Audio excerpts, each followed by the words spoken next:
No vídeo de hoje nós vamos discutir o fascismo histórico à luz dos escritos de Antônio Gramsci.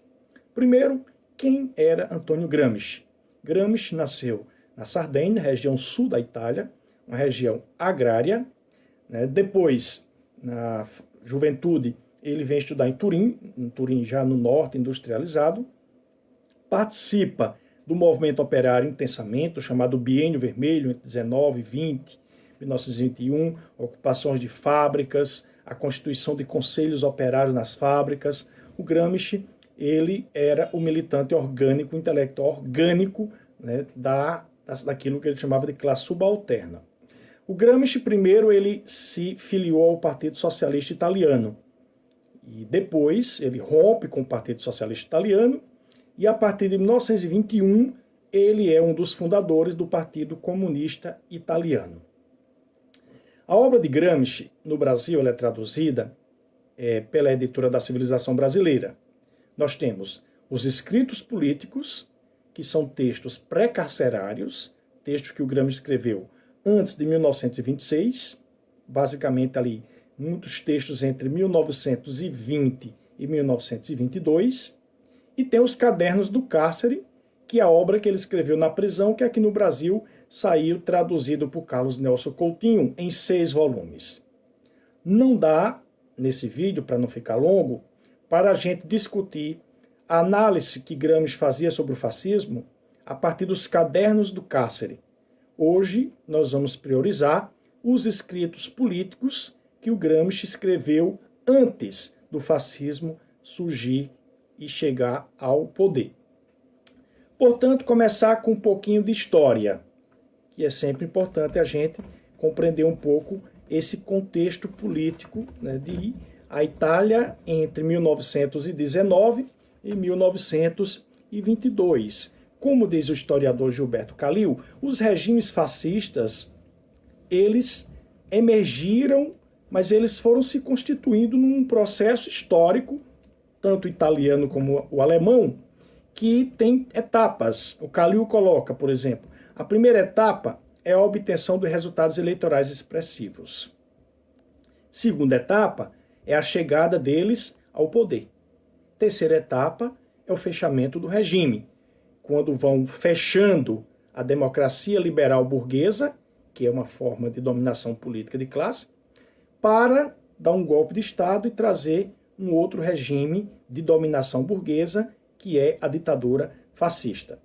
No caso da Itália, o Partido Nacional Fascista surge em 1919, pelas mãos do líder Benito Mussolini.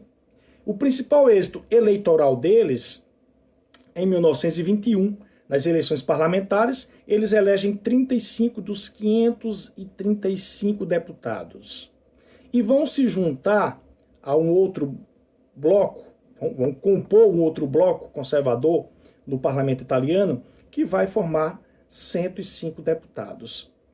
O Partido Reformista Socialista elege 123 deputados, o Partido de Centro, o partido mais à direita, o Partido Popular, 108, e o Partido Comunista Italiano, 15 deputados. A gente vê que nas eleições de 1921, com 2 anos de existência, o Partido Fascista já estava com um certo crescimento, um certo êxito eleitoral. Quem governava a Itália? A Itália passava por uma profunda crise econômica e política, assim como a Europa do pós-guerra, que o Gramsci, posteriormente, vai definir como crise orgânica. A crise política era tão grande nas divergências parlamentares, e no caso do executivo, a Itália foi governada por sucessivos nomes e vinculações partidárias. Por exemplo, governava a Itália Ivan Noè Bonomi, um socialista reformista do PSI, entre julho de 21 e fevereiro de 22. Ele cai, há uma crise política agravada, sobe ao poder um liberal, Luigi Facta, que governa entre fevereiro e outubro de 1922, que é derrubado pela Marcha sobre Roma, organizada pelo Mussolini, que derruba o governo liberal do Luiz de Facta e se torna primeiro-ministro. Esse é o momento da chegada do Mussolini ao poder, a chegada ao governo. O governo Mussolini, entre 1922, a marcha sobre Roma, e ele se tornando primeiro-ministro, até 1926, segundo Gilberto Khalil, era um governo liderado por um fascista. Mas o regime político ainda não havia sido completamente fechado. Ou seja, entre 22 e 26, há uma fase de transição entre a democracia liberal e o surgimento de uma ditadura fascista, que, enfim, vai se consolidar a partir de 1926, quando aí sim há o fechamento do regime. Então são 3 fases, recapitulando. Primeiro, os fascistas foram obtendo expressivos votos eleitorais parlamentares. Depois eles chegam no governo, a marcha sobre Roma 22 e a derrubada do governo liberal. Terceiro, entre 22 e 26 ainda, o governo era fascista, o chefe de Estado era fascista, mas o fechamento do regime da liberal-democracia para o fascismo foi feito em um processo gradual, ali entre 22 e 26. A partir de 26, enfim, o fechamento completo de todas as instituições democráticas e a constituição de um regime de massas e de partido único e uma ditadura fascista. Então, o que eu queria destacar é o seguinte: dado essa rápida conjuntura histórica, precisaríamos dizer o seguinte: Trotsky, escrevendo 10 anos depois, em 1931, reconhecia que Gramsci tinha sido o único dirigente do Partido Comunista Italiano que teria antevido, que teria analisado com mais profundidade, com mais agudeza e com uma percepção enorme de que o Partido Fascista poderia sim dar um golpe e se constituir em uma ditadura. O Gramsci tinha tido muita clareza, e isso se encontra nos seus textos pré-carcerários, nos seus escritos políticos, ali entre 1920 e entre 1922, durante esse processo de crise política que eu falei agora há pouco. Um pouco mais de contexto histórico para compreender os escritos do Gramsci, esses pré-carcerários.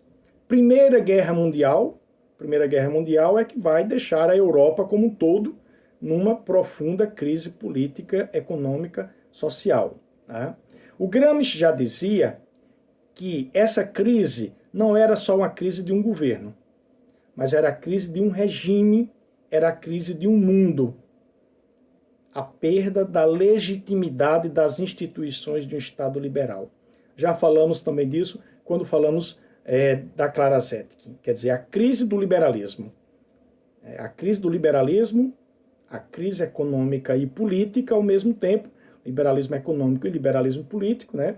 E a Revolução Russa era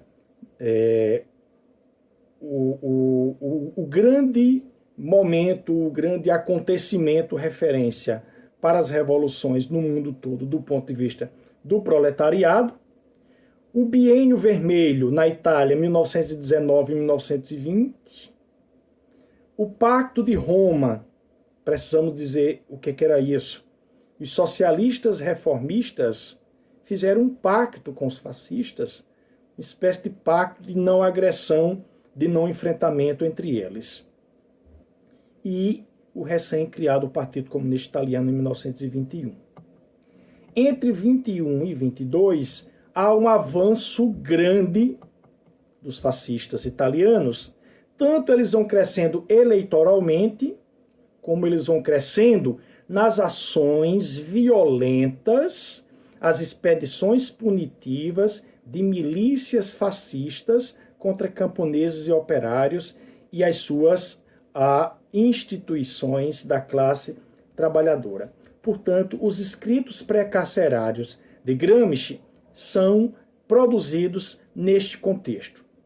São escritos políticos marcados, como diz o Gilberto Calil, pela angústia de um militante que discordava completamente da forma como a esquerda enfrentava o fascismo. Gramsci escrevia dizendo: a esquerda subestima os fascistas. E é um erro a forma como eles estão fazendo a leitura do combate ao fascismo pelo apaziguamento, pela crença em que as instituições liberais, o parlamento, os juízes, a magistratura, a polícia, pudessem coibir a ação dos fascistas. Então essas ilusões todas, né, o Gramsci já apontava e tinha clareza de que não seria o suficiente. É preciso voltar a falar num ponto que é a política de apaziguamento.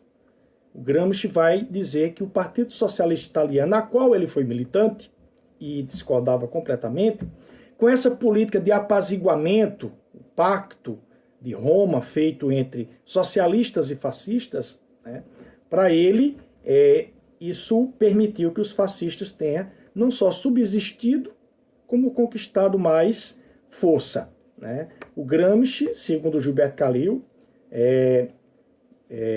via essa tragédia como uma tragédia anunciada. Essa política de apaziguamento do Partido Socialista Italiano com os fascistas.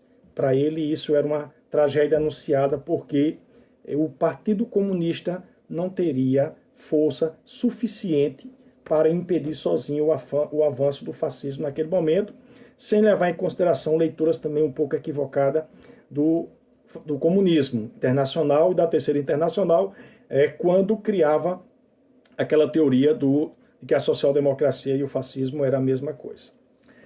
Outro ponto central que o Gramsci vai destacar nos seus escritos pré-carcerários: a omissão da maior central sindical italiana. As greves, as ocupações de fábrica, o biênio vermelho, a classe trabalhadora objetivando a sua revolução proletária, e a maior central sindical da Itália omissa, não só omissa, como ela vai fazer tudo para arrefecer a luta de classe em favor da burguesia italiana. No Congresso de 1921, Gramsci lamentou muito a posição de apaziguamento e de reformismo e de burocratismo dos burocratas sindicais italianos, nas quais o Gramsci escreveu um artigo, sobre as quais o Gramsci escreveu um artigo extremamente crítico às direções sindicais que teriam abandonado a classe trabalhadora ao fazer, a não liderar a direção do enfrentamento ao fascismo. Outro ponto a ser destacado: qual era a base social que foi alimentando esse crescimento do fascismo? Já falamos quando teve o texto da Clara Zetkin, vamos retomar. A pequena burguesia e a classe média. Inicialmente, o fascismo histórico ele surge de uma insatisfação na pequena e média burguesia e setores da classe média, né, tendo que enfrentar todos os problemas econômicos e sociais decorrentes da crise após o pós-guerra.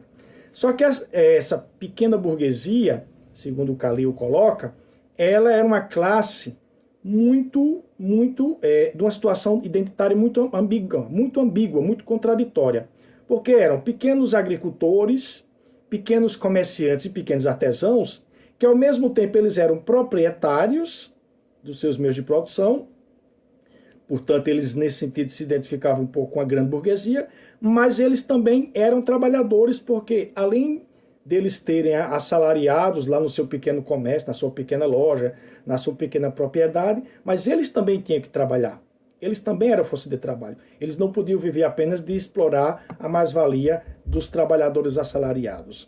Portanto, essa pequena e média burguesia que vai constituir o surgimento do fascismo histórico. Segundo o Gramsci colocava, dada essa sua posição de classe extremamente ambígua, ela não teria possibilidade, né, de criar um projeto autônomo de sociedade.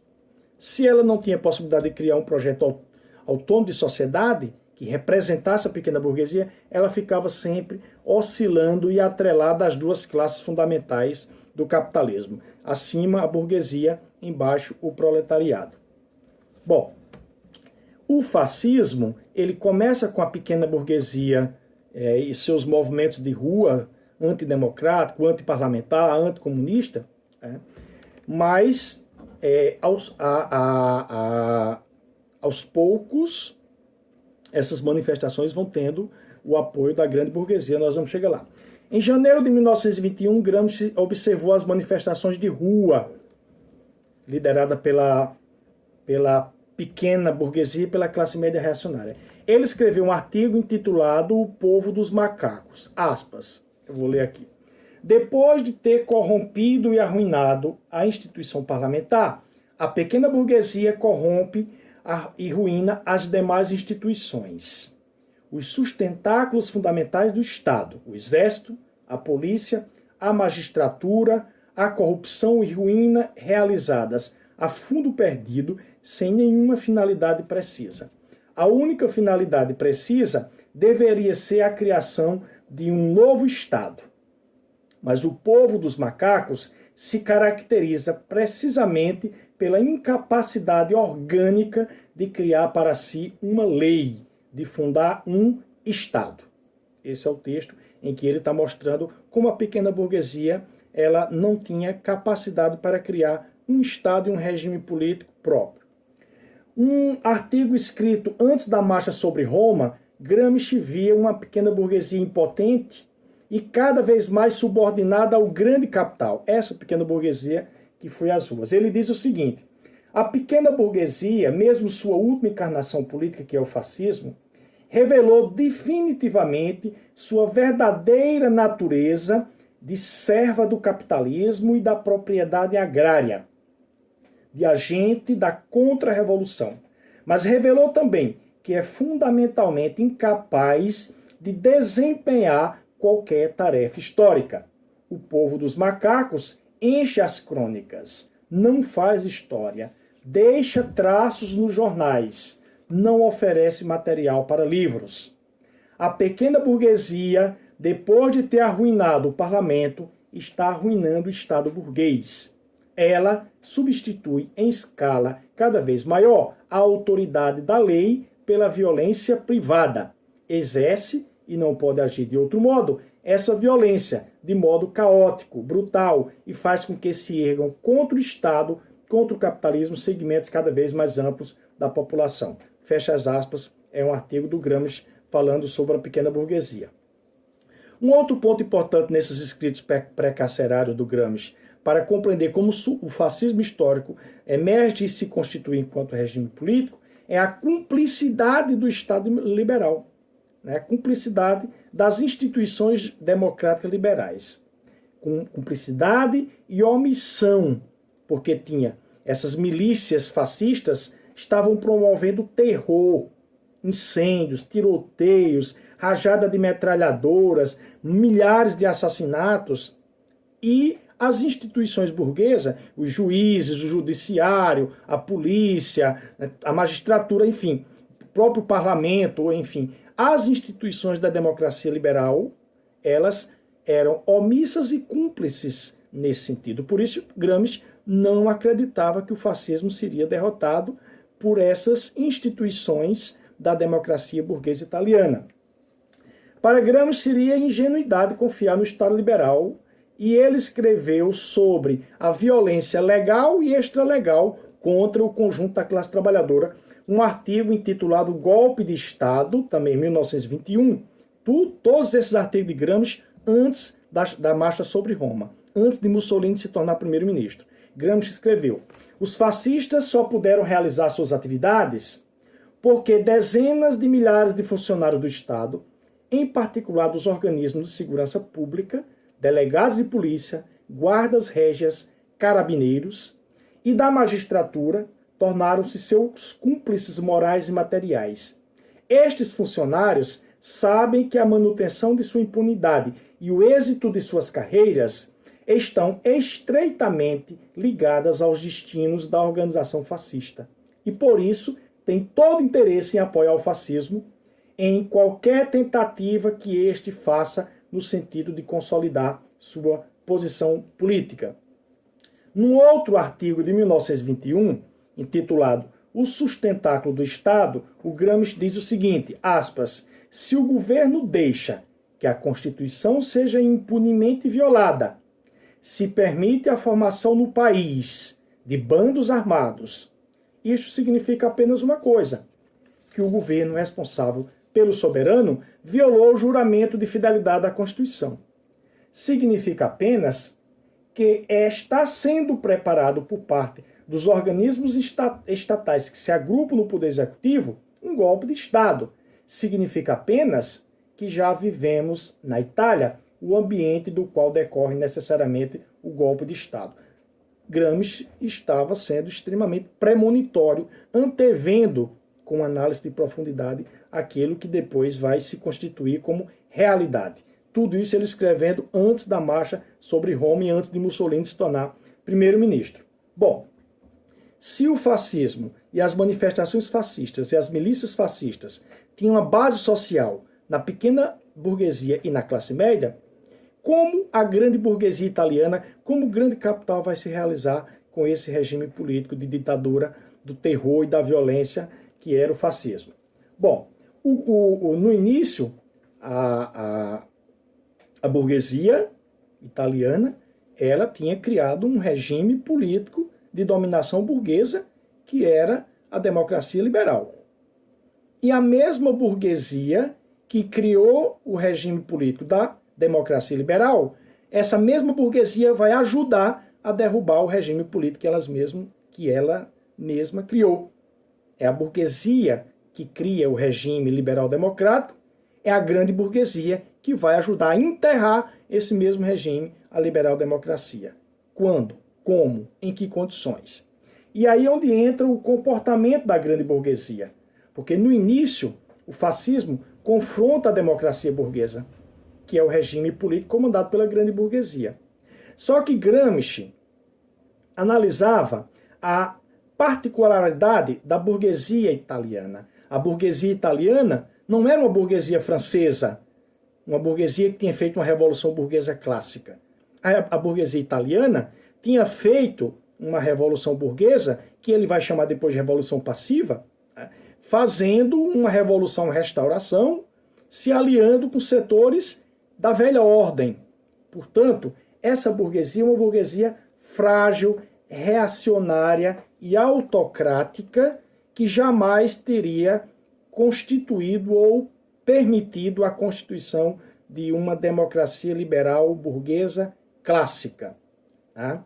Portanto, o Gramsci vai falar, e depois ele vai aprofundar isso mais adiante com o conceito de crise de hegemonia, e eu vou ler aqui um artigo, que ele diz o seguinte, o artigo é legalidade. No dia em que o sufrágio e o direito de organização se tornarem meios de uma ofensiva contra a classe patronal, esta última renunciou a qualquer legalidade formal e passou a obedecer apenas à sua verdadeira lei, ou seja, a lei do seu interesse e da sua conservação. Uma a uma, as prefeituras foram sendo arrancadas pela violência das mãos da classe operária. As organizações operárias foram sendo dissolvidas com o uso da força armada. A classe operária e camponesa foi expulsa das posições conquistadas, a partir das quais ameaçavam, para além da conta, a existência da propriedade privada. Surgiu assim o fascismo, que se afirmou e impôs, fazendo da ilegalidade a única coisa legal. Nenhuma organização, salvo a fascista, nenhum direito de voto, a não ser quando dado aos representantes dos latifundiários e dos industriais. É esta a legalidade que a burguesia reconhece quando é obrigada a repudiar a legalidade formal. Portanto, a burguesia italiana, quando ela foi confrontada pelas grandes greves, pelo Biênio Vermelho, pela luta de classe, a burguesia italiana, que já era um sujeito histórico autocrático, que não permitia e nem tinha esse destino histórico, digamos assim, de uma burguesia revolucionária. Essa burguesia italiana ela é obrigada, diante da intensa luta de classe, a negar e romper com o regime político que ela mesma criou. E aí a classe dominante acredita que, para combater a revolução proletária, é preciso fechar as portas e as instituições do regime democrático, que aos poucos vão sendo minados. Começa pela pequena burguesia e logo, logo vai ter o apoio do grande capital. Portanto, antes de Mussolini chegar ao poder, Gramsci já percebia o compromisso orgânico da grande burguesia italiana com o golpe de Estado e com a instalação da ditadura fascista. O golpe acontece em 22, quando, pela marcha sobre Roma, Mussolini toma o poder num ato de força. E aos poucos vai acontecendo o fechamento do regime com o apoio da grande burguesia. Portanto, o fascismo é de extrema direita. No próximo vídeo, eu vou trazer um pouco as análises e os textos que o Gramsci escreveu no cárcere. Portanto, que ele já escreveu com Mussolini e o fascismo no poder.